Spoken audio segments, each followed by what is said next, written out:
Sorry. I have to split that video up into two because my phone got backed up completely, so I had to delete some things on there. Anyway, we'll continue on from where we left off. We were reading by the prayers by the personified Vedas.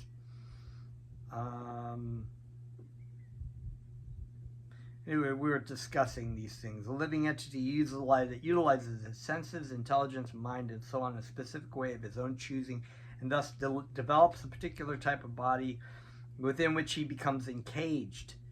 In this way, the living entity becomes situated in different species of life, either in a demigod, human, or animal body according to different situations and circumstances. Nobody else can explain this. Science can't explain it, because science is like, they just like, oh, things come together and all the chemicals all kind of came over together in 12 billion years, sort of merged all together into birds and humans and cars and whatnot, the universe. So they don't really have an explanation. Christian and other religions don't really explain it very well either. They think that, God created the human, and the human was the living entity, and all the other animals don't have souls. They're just things that kind of are part of nature that God created, and they don't. It's just like really kind of. But the Vedic explanation is very, the law of karma, the activities, the actions that people take in this world, and ultimately pay out the way that it's supposed to pay out. That's the best explanation. It's very clear. It's very concise and right to the point. It is explained in the Vedic literature that the living entities entrapped in a different species of life are part and parcel of the Supreme Lord. The Mayavadi philosophers mistake the living entity for the Paramatma, who is actually sitting with the living entity as a friend. Because the Paramatma, the localized aspect of the Supreme Personality of Godhead, and the individual living entity are both within the body, a misunderstanding sometimes takes place that there is no difference between the two. But there is definitely a definite difference between the individual soul and the supersoul, as explained in the Varaha Purana as follows. The Supreme Lord has two kinds of parts and parcels. The living entity is called Viminamsha, and the Paramahamsa, and the Paramatma, or the plenary expansion of the Supreme Lord, is called Svamsha. The Svamsha, plenary expansion of the Supreme Personality, is as powerful as the Supreme Personality of Godhead himself. There's not even the slightest difference between the potency of the Supreme Person and that of its plenary expansion as Paramatma.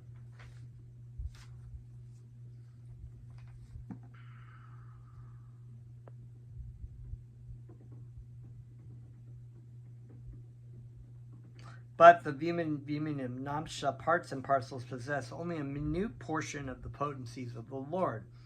The Narada Pancharatra states that the living entities who are the marginal potency of the Supreme Lord are undoubtedly of the same quality of spiritual existence as the Lord himself, but they are prone to be tinged with the material qualities. Because the minute living entity is prone to be subjected to the influence of material qualities, he is called Jiva, and sometimes the Supreme Personality of Godhead is also known as Shiva, the all-auspicious one. So the difference between Shiva and Jiva is that the all-auspicious Personality of Godhead is never affected by the material qualities, whereas the minute portions of the Supreme Personality of Godhead are prone to be affected by the qualities of material nature. So that was a point that we had brought up too. And, God, I feel like I've read this part, but maybe it sounds very much like what I read before, but I guess I've read it. They're just repeating it again. The supersoul within the body of a particular living entity, being a plenary portion of the Supreme Lord, is worshipable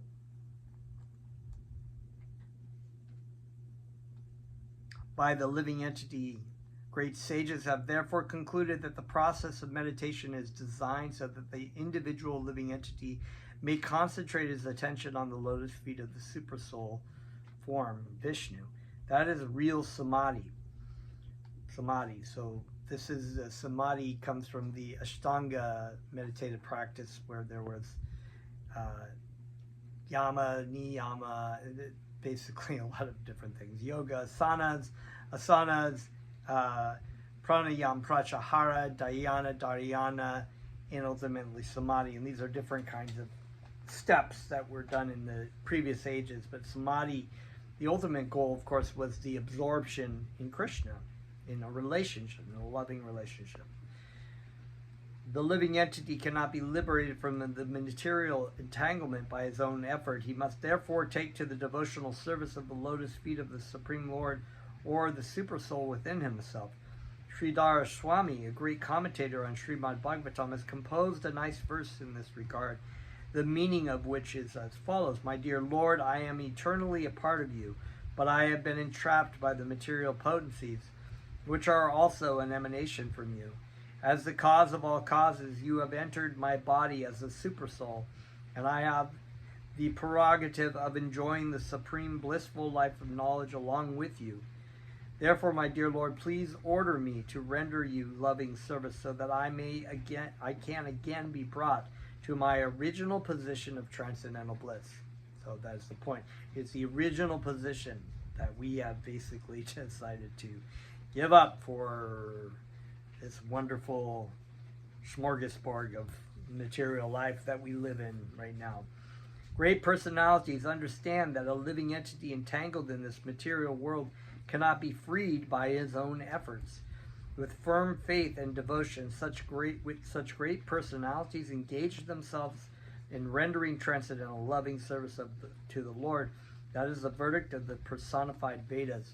So once again, the ascending and descending process of spiritual realization, this is a descending process. We humbly engage in service to our Gurudev and to our spiritual, to Krishna. That's why it's said that the lotus feet of the spiritual master are the only way by which we can obtain pure devotional service. We take to the lowest point at the feet of our Gurudev. So we have no power to be able to ascend such a monumental attempt to try to come to this realization. The best that we can actually do is to come to Brahman realization, but to understand the Supreme Personality of God, Bhagavan realization, is not possible with our own efforts.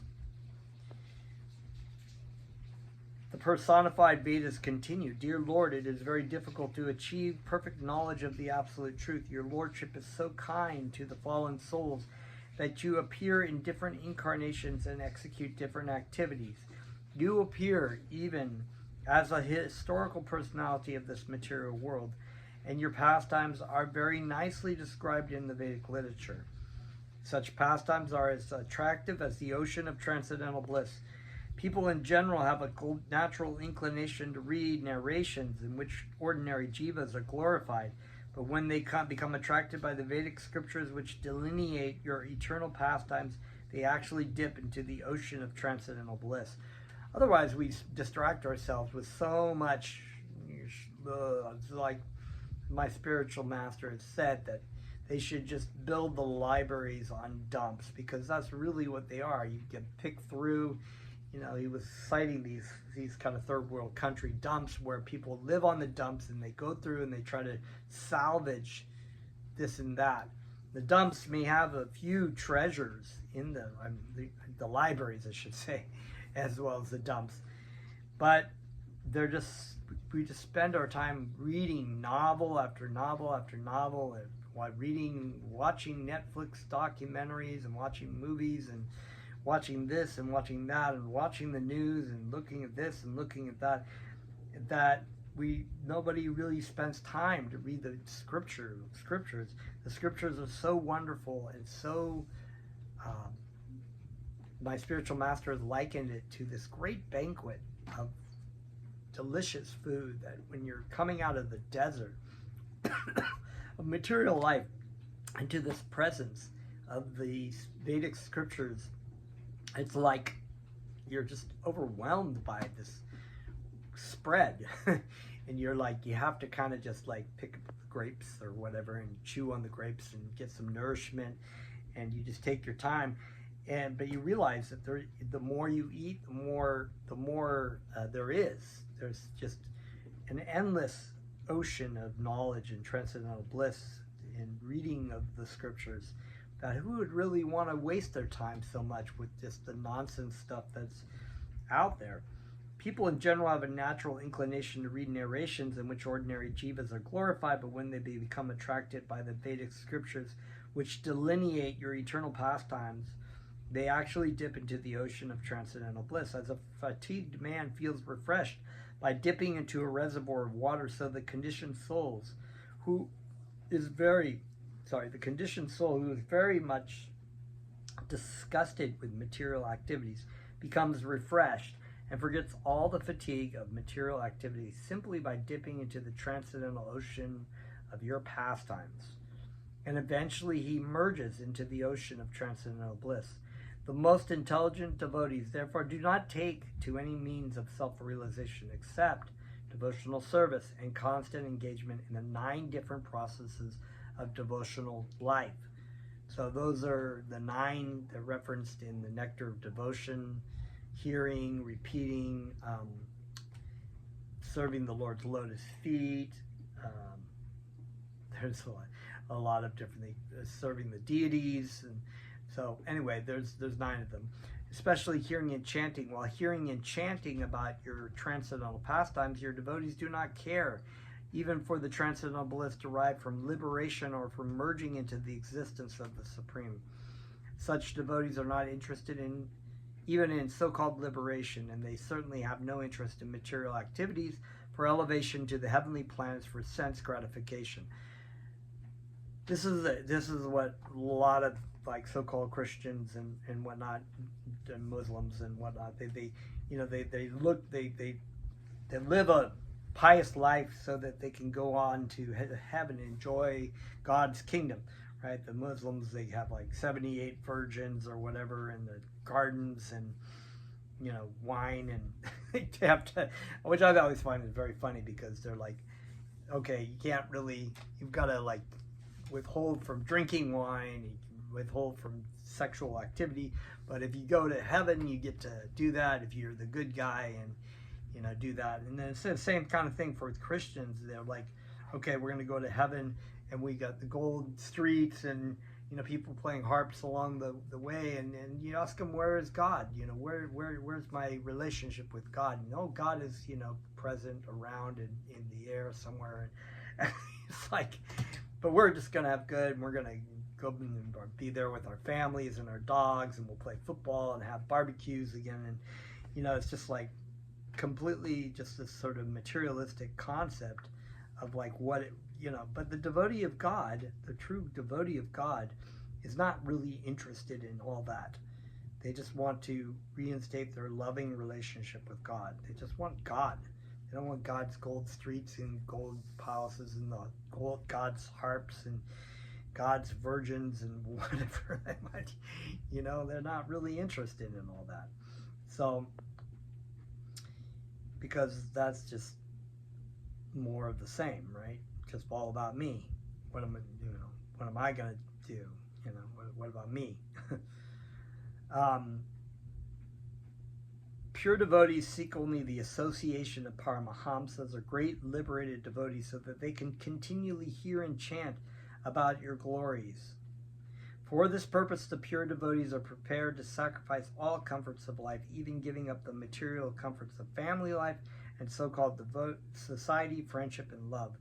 Those who have tasted the nectar of devotion by relishing the transcendental vibration of chanting your glories, Hare Krishna, Krishna Krishna, Hare Rama, Rama Rama, Hare, do not care for any other spiritual bliss or material comforts which appear to the pure devotees as less important than the straw in the street.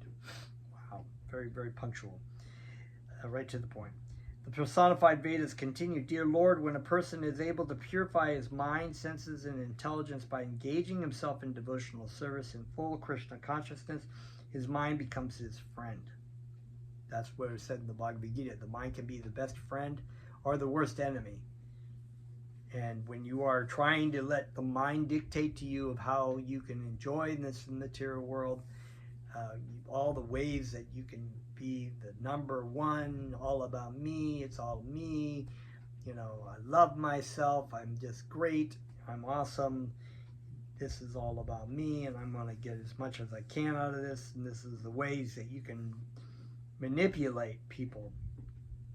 That is the worst enemy, because the mind will never stop. Because then you try, oh, hey, look at that girl over there, she's looking kind of good. You could use her. You could use her for your pleasure. And then you get in a relationship with that girl, and then you're like, oh, I can't stand that girl after a while. And then you're like, I want to divorce that person, even though I've had 3 kids with them, and I can't stand the kids. She can take the kids. And then the mind's like, yeah, you were an idiot. The mind just like, that's your worst enemy right there. The mind's like, what are you, an idiot? But you told me, no, you weren't stupid. Why are you listening to me? You're just being an idiot. But that girl over there, now that's probably the one right there. And this is what the mind does. Oh, yeah, if you drink that, that'll actually, or maybe you should just eat that, or maybe you should just rip off that person, or maybe you should just that's constantly what the mind does. It's just in you. That's why my great-grandfather, spiritual master Bhaktisiddhanta, said you should beat your mind with a shoe 100 times every morning and 100 times at night, because you have to force the mind to be your best friend. And the best way to do that is it's hard to try to just control your mind, but you can do that by just redirecting it in the service of Krishna. Okay, so therefore I will use my mind in ways to do that. I will listen to chanting. I will do my japa. I will focus on these things. I'll try to do my best with that. And the mind's just like suddenly like, oh, that's good. You know what? Maybe you should have a kirtan today. That would be a good idea, instead of like, oh, maybe you should just hang out, watch Netflix. It's like, so that's the analogy, right? So otherwise, his mind is always his enemy. If it's not your friend, it'll be your enemy, right? When the mind is engaged in the devotional service of the Lord, it becomes the intimate friend of the living entity, because the mind can then think of the Supreme Lord always. When your mind is peaceful and under the service of God, it's not hassling you. And when you look around the world, why does the world have so many problems? Murder, rape, and burglary, and people getting aggro towards each other, why does it do that? Because the mind's telling you this is the best way to do these things, and your mind's doing that, and the other people's minds are all trying to serve, like you're really number one, and everybody's trying to be number one, and so it's like this clash. But when you're all in service, you can actually work as truly as a community when you do that, because you're most humble. Nobody is trying to one up on the other people. You're all working under Krishna. You're all working for Krishna. It's not like everything's going to be perfect. There'll be some bumps, but it's a lot better than what's going on now.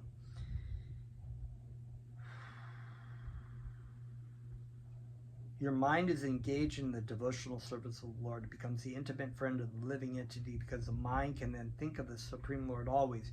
Your lordship is eternally dear to the living entity, so when the mind is engaged in thought of you, one immediately feels the great satisfaction for which he has been hankering life after life.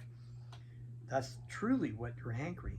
And when you find that, you're like, it's just like sitting in a cool stream after being in burning desires, one thing after another, and being frustrated and brokenhearted in your attempt to try to find this thing that's really your relationship with God, but it's perverted into this sort of lustful situation of how can I serve myself,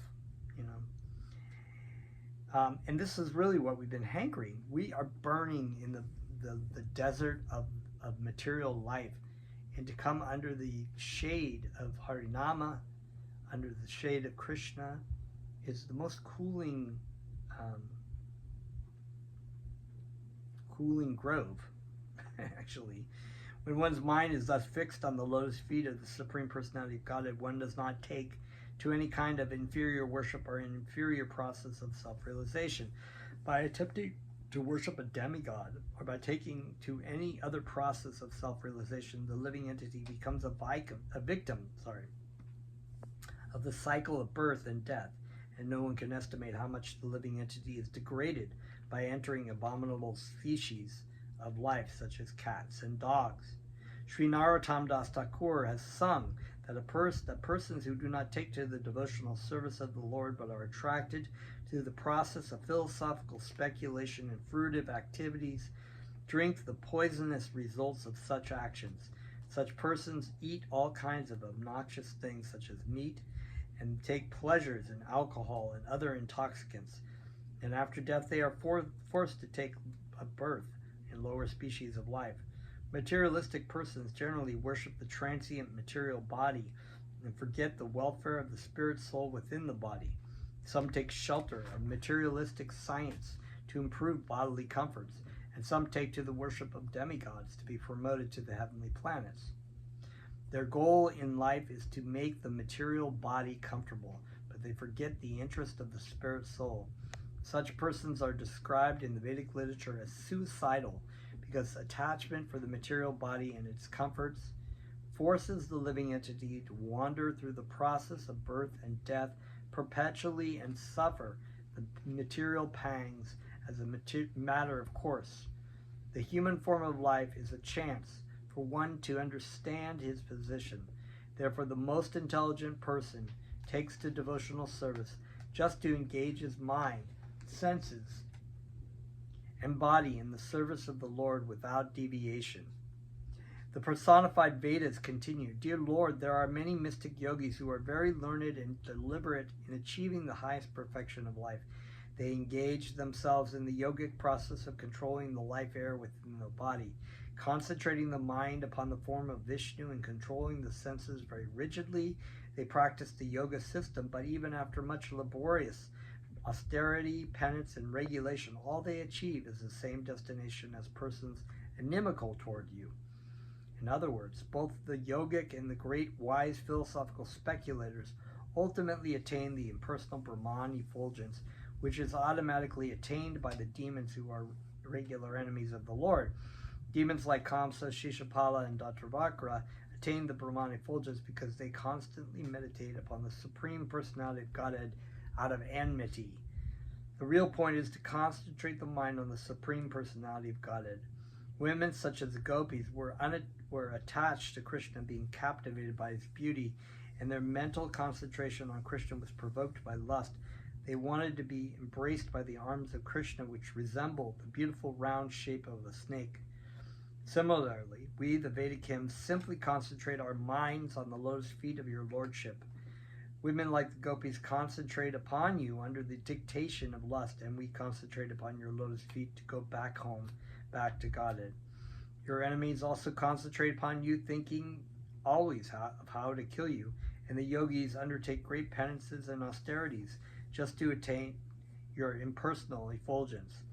All these different persons, although concentrating their minds in different ways, achieve spiritual perfection according to their different perspectives, because you, O Lord, are equal to all your devotees. Sridhara Swami has composed a nice verse in this regard. My dear Lord, to be engaged always in thinking of your lotus feet is very difficult. It is possible for great devotees who have already achieved love for you and are engaged in transcendental loving service. My dear Lord, I wish that my mind may also be fixed somehow or other on your lotus feet, at least for some time. The attainment of spiritual perfection by different spiritualists is explained in the Bhagavad Gita, wherein the Lord says that he grants the perfection the devotee desires in proportion to the devotee's surrender unto him. An important point.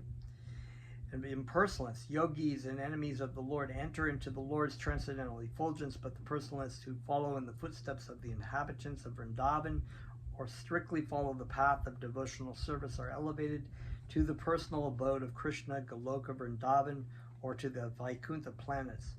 Both the impersonalists and the personalists enter the spiritual realm, the spiritual sky, but the impersonalists are given their place in the impersonal Brahman effulgence, whereas the personalists are given a position in the Vaikuntha planets or in the Vrindavan planet according to their desire to serve the Lord in different mellows. The personified Vedas stated that persons born after the creation of this material world cannot understand the existence of the Supreme Personality of Godhead by manipulating their material knowledge, just as a person born in a particular family cannot understand the position of his great-grandfather who lived before the birth of the recent generation. We are unable to understand the Supreme Personality of Godhead, Narayan, or Krishna, who exists eternally in the spiritual world. In the 8th chapter of the Bhagavad Gita, it is clearly said that the Supreme Person who lives eternally in the spiritual kingdom of God, Sanatan Dhamma, can be approached only by devotional service. And I think that's what we're going to leave off for tonight and continuing again. So thank you very much, and let's chant.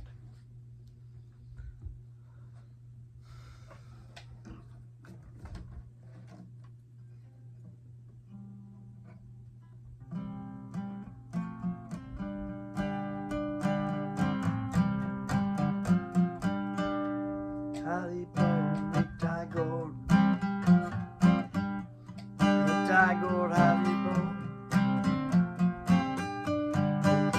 Nitai Gaur, Nitai Gaur, Hari Bol, Hari Bol, Nitai Gaur, Nitai Gaur, Hari Bol, Hari Bol, Nitai Gaur, Nitai Gaur, Hari Bol. Hare Krishna, Krishna Krishna, Hare Hare, Hare Rama, Hare Rama, Rama Rama, Hare Hare, Hare Krishna, Krishna Krishna, Hare Hare, Hare Rama, Hare Rama, Rama Rama, Hare Hare, Hare Bol, Nitai Gaur, Nitai Gaur, Hare Bol, Hare Bol, Nitai Gaur, Nitai Gaur, Hare Bol, Hare Bol, Nitai Gaur, Nitai Gaur, Hare Bol, Hare Bol, Nitai Gaur, Nitai Gaur, Hare Bol. Jaya Jaya Guru, Jaya Jaya Srila Prabhupada, Jaya Jaya Guru Dev, Jaya Jaya Srila Prabhupada.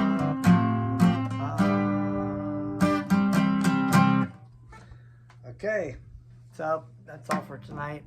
Once again, sorry about the split up of the video. You can go back and watch both of them. And we'll see you next time. Namaste.